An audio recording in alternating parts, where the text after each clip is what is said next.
Sejarah Sumpah Pemuda. Siapa di antara dari kalian yang belum mengetahui sejarah tentang Hari Sumpah Pemuda? Yuk simak video yang telah dirangkum oleh Mas Roni dari beberapa sumber. Sejarah Sumpah Pemuda dimulai dari Kongres Pemuda I yang berlangsung pada tanggal 30 April tanggal 2 Mei tahun 1926.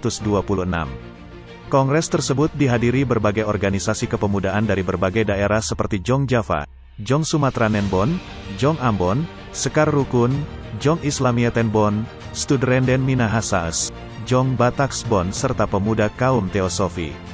Kongres ini melahirkan beberapa gagasan, salah satunya pembentukan sebuah badan sentral yang bisa memperkuat rasa persatuan dan kesatuan di kalangan pemuda.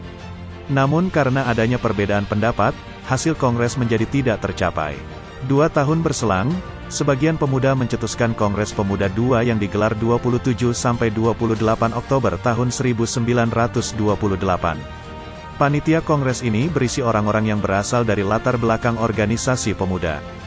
Di antaranya Sugondo Jojo Puspito yang berasal dari Persatuan Pemuda Indonesia, PPI, terpilih menjadi Ketua Kongres, RM Joko Marsaid dari Jong Java sebagai Wakil Ketua, Moh Yamin dari Jong Sumatra Nenbon sebagai Sekretaris dan Amir Syafruddin dari Jong Batakbon sebagai Bendahara.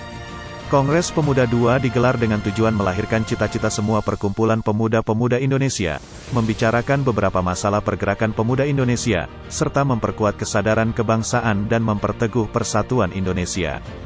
Kongres Pemuda II ini kemudian melahirkan sebuah deklarasi yang dikenang hingga saat ini.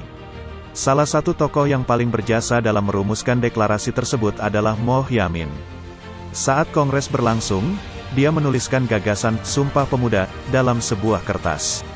Kertas itu kemudian diberikan kepada Sugondo Jojo Puspito sambil berbisik dalam bahasa Belanda, "Ik heb een elegante formule voor de resolutie." Saya mempunyai rumusan resolusi yang lebih luas. Kertas itu berisi, satu nusa, satu bangsa, dan satu bahasa Indonesia.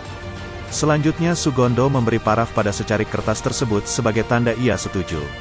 Begitu halnya dengan peserta kongres lain juga menyepakati trilogi yang disusun Moh Yamin tersebut. Berlandaskan pada trilogi itu, teks Sumpah Pemuda kemudian disempurnakan menjadi, "Kami putra dan putri Indonesia, mengaku bertumpah darah yang satu, tanah air Indonesia.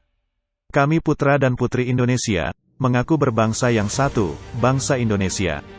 Kami putra dan putri Indonesia menjunjung bahasa persatuan, bahasa Indonesia." Ada beberapa fakta Sumpah Pemuda yang belum banyak diketahui dan mungkin kalian juga belum tahu apa saja faktanya, simak terus video berikut ini. Yang pertama, tidak menggunakan istilah Sumpah Pemuda dalam peristiwa sejarah tanggal 28 Oktober tahun 1928 sebenarnya tidak ada istilah Sumpah Pemuda. Adapun hasil Kongres Pemuda II pada waktu itu adalah Ikrar Pemuda. Barulah di tahun 1930-an, kata tersebut diubah oleh Moh Yamin menjadi Sumpah Pemuda. Kemudian melalui keputusan Presiden, Kepres, Presiden Soekarno menetapkan Hari Sumpah Pemuda menjadi Hari Nasional. Yang kedua, diperingati sebagai peringatan lagu Indonesia Raya dalam Kongres Pemuda II pada tanggal 28 Oktober tahun 1928. Lagu Indonesia Raya diperdengarkan ke khalayak untuk pertama kalinya. Di hadapan para peserta kongres, Wage Rudolf Supratman memainkan lagu ciptaannya tersebut dengan biola.